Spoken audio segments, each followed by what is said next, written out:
Good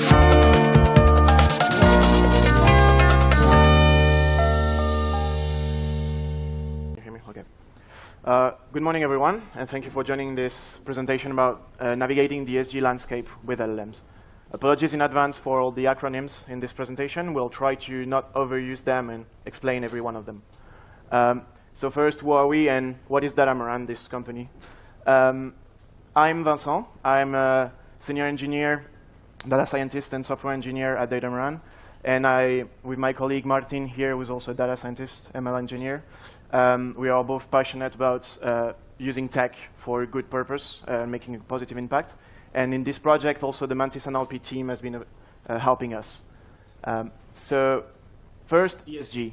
I said I would not overuse the acronym. So ESG stands for environmental, social, and governance. What does it mean? We live in a world where now there is a lot of environmental challenge, social injustice, social unrest. And because of that, the regulatory bodies, the governments, have enforced some laws that will apply to the companies. And this year, the CSRD, the European Union, so the Corporate Sustainability Reporting Directive, the European Union has built this new law that will enforce transparency in companies. And this is getting ever more hard for companies not to comply with those. So what is Datamaran? We are software as a service, so we sell a platform that consumes textual information and structures it, all about ESG. So it goes from human rights to climate change, gender diversity, greenhouse gas emissions. We try to detect all these themes in text, and we structure it in a way that companies can make actually good decisions about their environmental policies. So how does it work in a nutshell? We use data from the company report, the financial report that they write, the regulations, the text that the regulatory bodies publish, and also online news. And they go through our ontology, which is a fancy word to say a taxonomy, so a list of concepts. We classify it and we extract insights, such as what is the impact of the company on the environment or society on such theme. We also can extract how the company will be affected by future risks and what are their opportunities, what targets do they fix. The idea of that is to embed the ESG into the DNA of every company in the world. So the objective, the final objective is to have a governance or a strategy that will actually mitigate those risks, those problems that we have. And this is not a one-time thing, this is a monitoring. So whenever they publish new strategies, it goes to the reports, and the next year we'll get new information, new strategies. So here are some of our clients that value being trustworthy, and they don't want to be called out for greenwashing or other problems that we see now. So now comes the index of this talk. The case will be the CSRD. As I said, CSRD is Corporate Sustainability Directive, Reporting Directive. It's the new European law that force companies to report on those ESG issues. So first, I will introduce the context, what is double materiality. This is something mentioned in the law, and a concrete use case that we have around generating impacts, risks, and opportunities using LLMs. Then we'll draw some conclusions. So first, double materiality. What is this? This is a new exercise that is mandatory in reports now, where the idea is simple. We want to capture two things. One is the impact materiality. So how is a company really affecting the society on diverse aspects? As I mentioned, greenhouse gas emissions. So what is their carbon footprint, for example? That's the impact materiality. And then on the other side, the financial materiality. How is climate change going to disrupt these company as operations? So what risks, what opportunities can they find because of these new problematics that we have? And now with the new law, the European law, in 2024, we expect more than 50,000 companies to be mandatory to have to report on that. So what does it look like? In a report, they have some graphic aspects like this matrix here, where you have the financial aspect versus the impact aspect. But most importantly now, they have to report a description of exactly how are they affecting or being affected by a theme. So in the case of climate change here, you see the impacts, risks, and opportunities column, where they have to where they report like how the the climate change will disrupt their supply chain. And that's what we will be interested in. So the first question that we really arrived to was how can we generate these snippets of text, basically, which is what the impact, risks, and opportunities are, in a way that is interesting and relevant for the company, so we can help them on that trip, basically. And the first step that we took was the proof of concept. So basically, what is the shortest path to giving you something halfway there? How can we get at least something functioning, even if the IROs, the impact, risk, and opportunities that we are giving you are not exactly what you would need in that moment. So the first natural step was just to rely on LLMs for a lot of the heavy lifting. So basically what we are showing here is that we have a topic description. As Vincent has mentioned before, we have an ontology within Datamart, an ESG ontology that contains a lot of the know-how that we have as a company, but most importantly helps us classify and undivide relevant text into the actual themes within ESG that are relevant to the clients. So usually when we are reporting on an impact, risk, or opportunity, the company would want to know exactly the topic to which is associated. So the first step for us was to say, okay, we have an LLM, we are going to just give it a prompt where we give it information about the specific topic, so the topic title, the topic description, and some of the information that we have about it in our ontology, and we are just going to feed it into the prompt and just ask for an IRO. Obviously, in order to generate this is not the full prompt, because there are a couple of things that impact risk and opportunities need to have, a specific length, a specific language, so all of that is injected into the prompt. And what we get is just a very simple text snippet that is relevant to the specific topic. But this intuitively has a few problems, the biggest one being that we are heavily relying on the LLM knowledge, the inherent knowledge of the LLM, because the information about the topic is not really that much.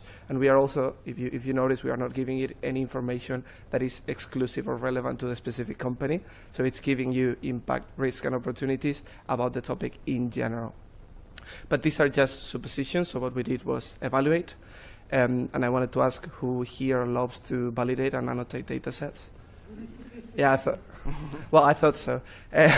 So something that really helped us was an open source tool for Python called Argila, which provides both the web UI and then an API client in Python, and basically lets you create data sets and also host, if you wish to do so, your own annotation server. And this is really important for us because within ESG, it's really hard to find good annotators, because it's already hard enough to find people who know what it is, let alone people who know the specific issue. So usually, as of recent at least, we are annotating internally, mostly within Datamart, so people that work in our ontology, work in legal, and so forth, are the people that are actually annotating the data. And so we did an annotation exercise on the previous proof of concept that I showed, and what we found was basically that, yeah, the arrows were really generic, and there's no information about the specific company, and sometimes the company has nothing to do with what the arrow is about, just because the topic is really general, and the company might be like a pharmaceutical company, and really is not that relevant for them certain aspects of like your impact on transportation, for instance. So we went to the next natural step, which was asking ourselves, how can I leverage the information that is relevant to the company in order to have IROs that are actually important for you? And so we looked first at which source of data was immediately most relevant for this, and companies usually look at other companies that are relevant to them, their peers, so they define that however they wish, but usually there are companies within the area, or they are competitors, or simply companies that they look up to, for instance. And they look at their reports. So the information that we have in Datamart, for example, is we have sentences from companies' reports that are tagged with our ontology. So we know what the sentence is about roughly, and we have other metadata. So we said, okay, this is kind of the most important stuff that you would first think about when defining your IRO. So we would look at your peers, and then we look at the sentences within those peers that are relevant to the topic in particular. But there are many, many sentences. So they don't really fit a prompt if you wanted to, even if you have a really large context. We are talking thousands. And so we could, for example, sample some of the sentences, but then you're getting like random ideas for a couple of places. You could weight them. But the gist of it was that what we really wanted was to, from your peers, extract the main ideas about a topic and use that to inform the IRO. So like, what are your peers really worrying about and disclosing about that topic that is probably relevant to you as well? Because we cannot ask the company that is making the analysis every time. We have to extrapolate from their context. And so the first step that we took is we thought, okay, we need to group and kind of process this information. So obviously the first step is vectorization. So yeah, basically generating text embeddings from those sentences. And there are a lot of options for this. We've tried also narrower models, in-house models, and so on. We're basically using OpenAI as of now because we like the embeddings that they have, and because of another reason that we'll mention later that makes it a bit better for us. And with these embeddings, what we wanted to do was create groups, because what we want is to extract the main idea. So we want to create dense clusters of information and then get the main idea from those clusters. And what we turned to was HTB scan, which is a clustering algorithm. The basic idea of why HTB scan and no k-means DB scan, there are other options as well, but those are like fairly popular. And for k-means is because famously you have to specify the number of clusters a priori, which you don't always know, and then you have to fine tune, and then every topic is different, so no. And it also assumes that your data is globular, so I don't like that. What you can also consider is DB scan. DB scan, in general, I consider it to be like strictly worse than HTB scan in a lot of ways, because DB scan really doesn't bode well with clusters of varying density, and the different clusters within a topic have very different density because carbon emissions is like a giant cluster, and other stuff within emissions has a lot less importance, like for example methane emissions and so on. So we want something that can deal with all of this, and that also is easier to tune. So we just turned to HTB scan, and with that we created the clusters, but there's a problem also that comes from this, and that's what Vincent will explain next. Okay, so right now what we're doing is we're taking all the sentences and doing clusters, so extracting new topics from the data. But some of you may know, in high dimension space, the space is mostly void. Every point is very far apart, which is often referred as the curse of dimensionality. So the question is how can we cluster things that are very far apart? And the answer is, well, it doesn't really work above 100 dimensions according to the documentation. So what can we do with a vector of 2,000 dimensions or more? Well, I would say I cut it. I just take the first 100 dimensions. Maybe naive, but we can see how it's interesting. I'm going to explain this with an analogy. Imagine you have to draw a lion, okay? If you want to reduce the amount of information is this drawing, the most common thing you would do is like reduce the amount of pixel, and you get a pixelized image. So you have bigger pixels and then less information. The problem is obvious. You don't see that it's a lion. You don't even see it's an animal. It could be an ice cream. I don't know. So the idea would be that we want to reduce the information, but more in drawing the outline. Being able to compare outlines between them will be interesting. And that's what is interesting, because with a small amount of information, we can, at a glance, compare sentences, so vectors in this case, between them. And that is actually implemented from a paper last year called matryoshka representation learning, which is a training technique for embeddings for these vectors that actually focuses on having the most interesting information, the most general information in the first dimensions. So in this case, you can see that even a 2,000 dimension vector, you can cut it and still get good performance when retrieving or comparing sentences. And so with that idea, we will go and cut our vectors.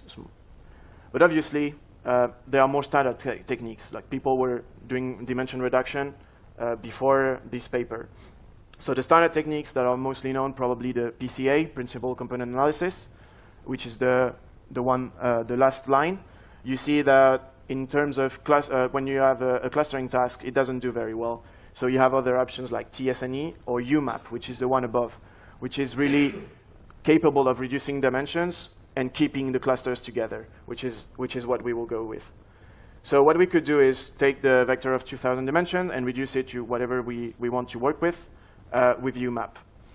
But, as I said, we have the matryoshka representation learning, which will be faster, lighter. So what we can do is just combine both. First cut, then reduce. So we can still keep the idea of the different sentences, but much faster. And here is an example of what it looks like. Here what I took is the water consumption topic and reduced the dimension, clustered. So what you see is there are different aspects of the topic.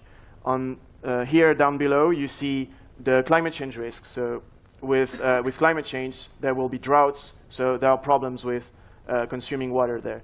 But above, you see other, like just consumption of water or renewable energy and water consumption, how some power plants consume more water, and even to produce energy, you need some water. So what is interesting with this is that you can take you have different takes on the same topic that will be interesting when we need to generate impacts, risks, and opportunities. So now let's combine everything. Let's sum up. Here is our pipeline. We get sentences from annual reports. We generate embeddings from those sentences. We reduce them by 2 different techniques. Then we cluster. We get topics of different sentences, and then we feed them into a prompt that will go to an LLM and generate a formulation that is actually interesting about the topic, in this case, the power consumption. Fortunately, there is already a library in Python that wraps all that, which is called bird topic, and which is very interesting because it's modular. You have all the different steps that I mentioned come with a different wrapper and predefined default hyperparameters. So if you don't really know how to deal with those, it's good because it comes with some defaults. So you have the steps of embeddings, dimension reduction, and clustering that we already mentioned. But then you can also have additional steps. For example, if on your cluster you want to select some representative sentences, there you can choose a couple of algorithms that will do that for you. And finally, if you want to name your topics, now LLMs are also very good at summarizing all the sentences in the cluster. So that gives you a stack of tools that will create a pipeline that goes from sentence to different themes. So now, basically, we would have our all full pipeline, and we are actually generating impact, risks, and opportunities with relevant information from the company. But as everyone that makes a pipeline knows, once you make a pipeline, it's the beginning of the fun. So what we have to do is monitoring the pipeline for quality, and in this case, it was like the first iteration. So what we wanted to do is check the quality of the pipeline at different stages. And that requires evaluating at different stages, which is back to the fun annotation. So here you can see the top example would be the same one that we showed before, basically grading the IROs on a quality and a couple of features.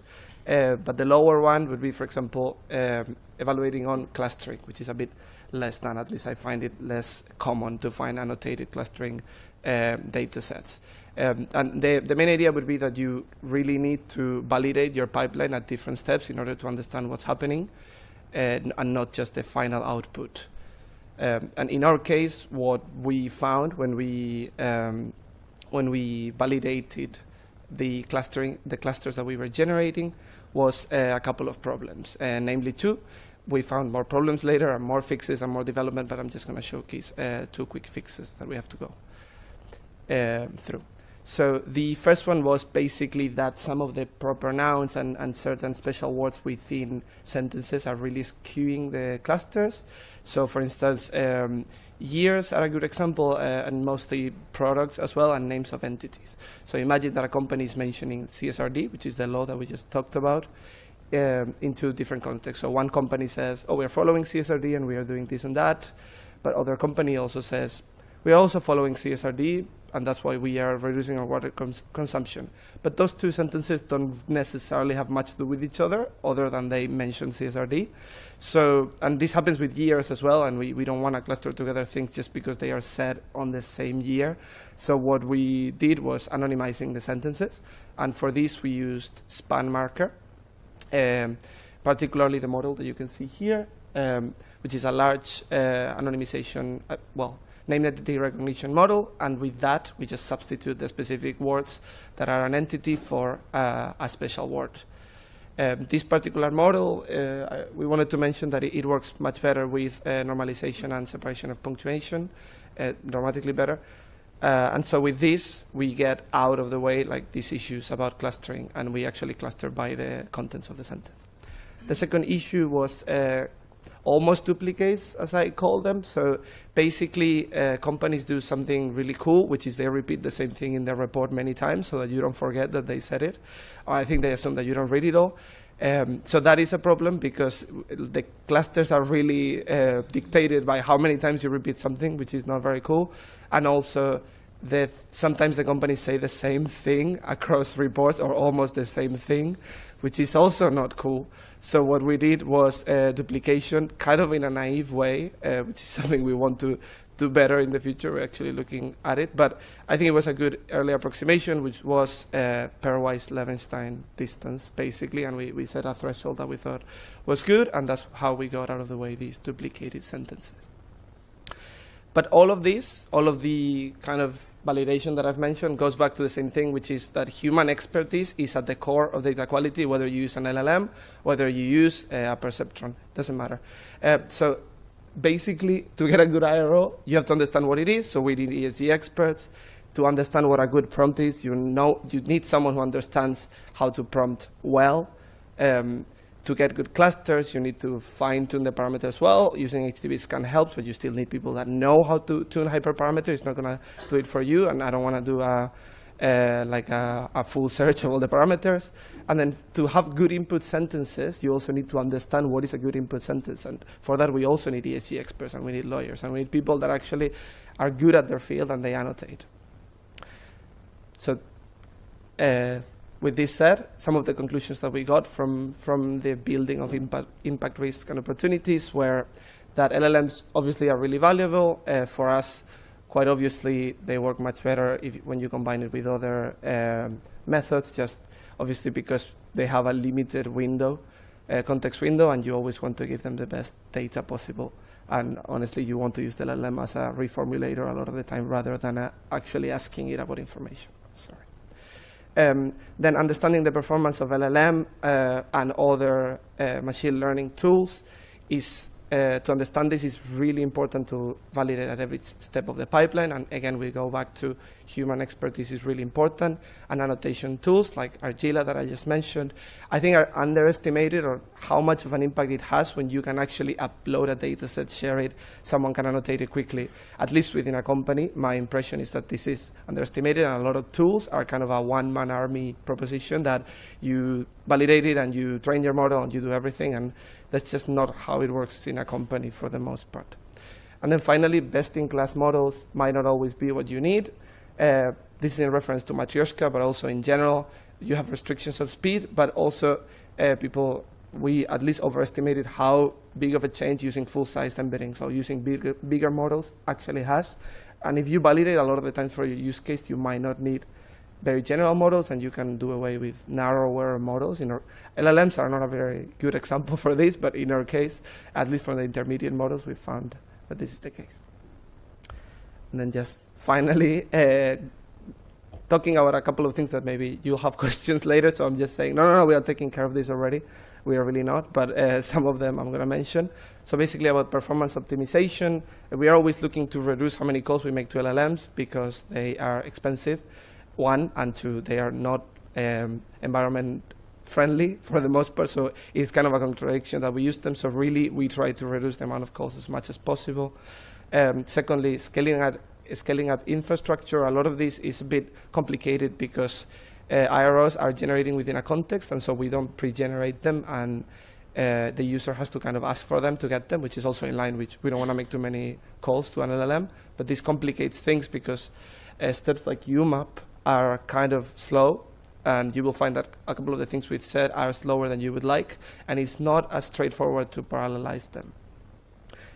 So this is why we have the dimension reduction point. And then you always want to pre-calculate as much as possible, but we also think that you also want to reduce the scope of LLM calls as much as possible, so you would like to pre-calculate everything that is not the LLM, basically, and then at the final step, find how you can reduce how many calls you make. Then in terms of data quality, we've also been interested in classifying some of the sentences because we are picking up all the sentences within a topic, but not all sentences are relevant for an IRO. So we've done some zero-shot and classification stuff. The use of sentences quality metrics, that is to say, is the verb the root of the sentence? Does the sentence have correct punctuation? All of these things you can actually extract with things like Spacey, for example, and they give you an idea of whether it's a good sentence or you just got some footer or something like that.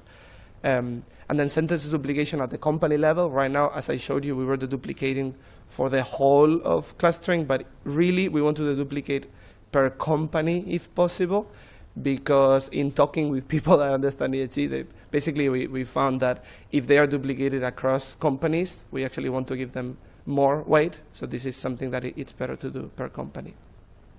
And to really finish talking about the context, we really explore a really narrow point today about adding some sentences from reports. But there is so much related to a company. There's news. There's information that only the company knows that you could input. There's stuff about the area of operation, of expertise, what they make. All of this is relevant for the IROs, and some of it we are working on adding it, and some of it we haven't yet.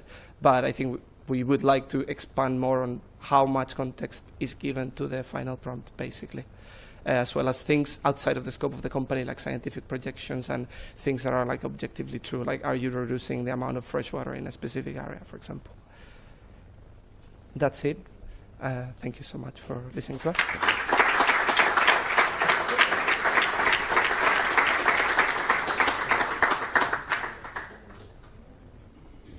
¿Preguntas por aquí? Sí. Okay, thank you. Wonderful talk. Thank you. Super insightful. Two questions, actually. One is, you mentioned you use OpenAI versus others for a reason that you would mention later, but you didn't. And the second question is, what do you do with the annotated data from Argia? How do you use that? Do you fine-tune the LLM, or do you train a classifier? How do you use that annotated data? I can take the first one, maybe. We didn't make it clear, but the matryoshka representation learning is a training technique. So your embeddings model has to have that in their training so that you can cut wherever you want and not lose generality. And that's why we selected the OpenAI's embedding, because they have that. There are other open source embeddings also, which are a bit smaller and interesting. We'll look into them also. And the second. On the second point, with what we do with the annotation. So basically the annotation informs sometimes the prompt, sometimes in the case of clustering, it informs, basically we are not really looking to train the model with that, but we are looking to see which issues are there with the clustering. So through annotation, when we saw for example, the samples in which we have a lot of disagreement between annotators, or the samples are tagged as basically not within the cluster, when we are tagging clustering, in actually looking, I think this is something that we do, and I like to do it, but I don't see it as often, which is you just look at the data set. It's really good. And what we see is that all the sentences are basically have the specific feature. And so we later at anonymization, we repeat the same step, and then we see whether that's actually improving it. So to that question, yeah, in this case, a lot of it is done to fine-tune, like change the prompt and change some of the pre-processing step for clustering or some of the hyperparameters. Obviously, Argila, we also use it to train models in classification tasks, but in this case, the pipeline does not have any classification step. So you use it qualitatively? Yeah, basically qualitatively in this case, and I think quantitatively in the sense that we get an idea of how bad they are generally and the amount of disagreement, so we decide whether to take action. I have two questions as well, but I will start with one, then you will answer, and then we continue. So the first question is the assumption that these corporate reports are in English, or they also have different languages, and how the performance in case if there are different languages involved? Interesting question. We mostly treat English language. I mean, we exclusively treat English language. At some point, we were using Spanish, but we've stopped doing that. So we're working mostly with US-based company. So we don't have a real use case for that. It will be interesting to see how that changes, because not all language models are adapted to multi-language. But yeah, no, sorry, we don't have a clear answer to that, but it will definitely affect somehow. Also to add, like generally companies that are affected, for example, by CSRD, they have to report in English because of their operation, and generally, like even, I don't know, like Japanese companies that we have to report in English, whether they want it or not. But yeah, there are cases specifically where we don't have English, and that is a hindrance. So it is an interesting field for sure. Okay, thank you. And the second one, I'm just wondering, have you done any benchmarking using matryoshka? Because usually it's drastically sacrifice the accuracy. So how it's about this part?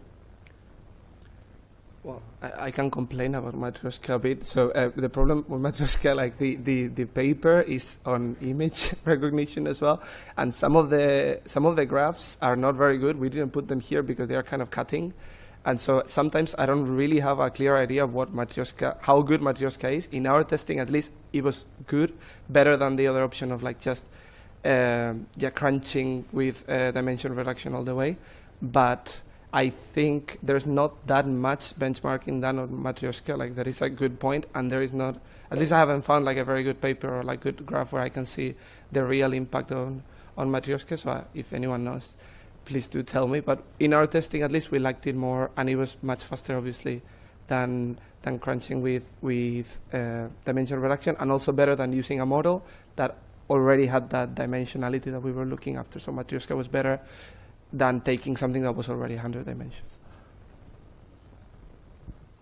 Hello, thanks for the presentation, it was wonderful. I also have two questions. The first one is like, what is the very first step when you want to report about a total new label, so to say? Imagine water consumption is something nobody care about, and from tomorrow on, you want to include that in your reports. What is the first step to start putting that in your pipeline? Very interesting, and that's why we're exploring looking at scientific papers, because that's where the fact can inform better the first decision, the first movers. They have to look at how the science is telling them how they might be impacting. So you need to look at data that is outside the scope of the reporting framework on ESG. So that's why it's important that we inform also our prompts or our LLMs with facts and scientific data around this.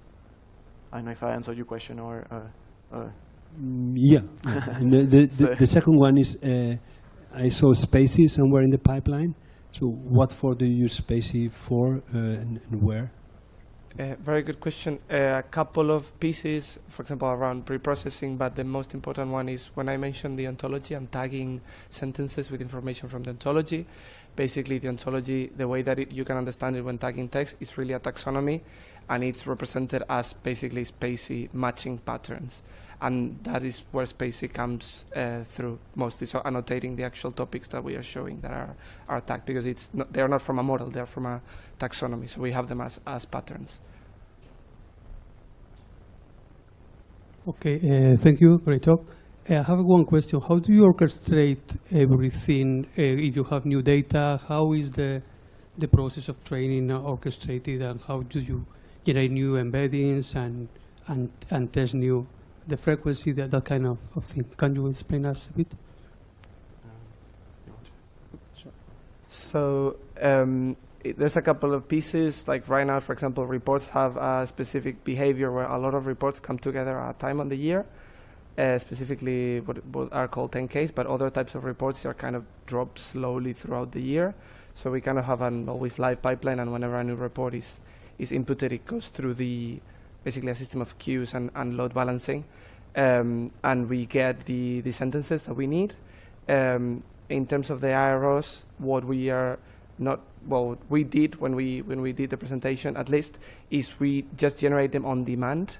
So what is happening is that, because we wanted to reduce the amount of energy and calls, so when the client actually wants an IRO for a specific topic, we do the whole charade that you saw here, except the sentences. So we retrieve the sentences for that topic within the scope of from the database within the scope of the company, and then we kind of put that in a microservice. In our case, we are using mostly like AWS Lambda, and then that has calls, obviously, in the case, because we're using OpenAI, it's just an API call, really. And then at the end, we actually generate the IROs. We obviously store them, so we don't generate them every time, but we kind of generate them on demand the first time that you ask for them. I don't know if I answered your question. Yeah. And finally, about Argila, for example, in some cases we have automated dataset refresh.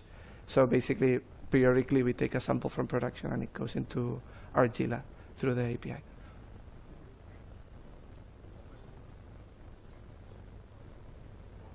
Okay. If there are no more questions, we have a little gift. Thank you for attending. Thank you.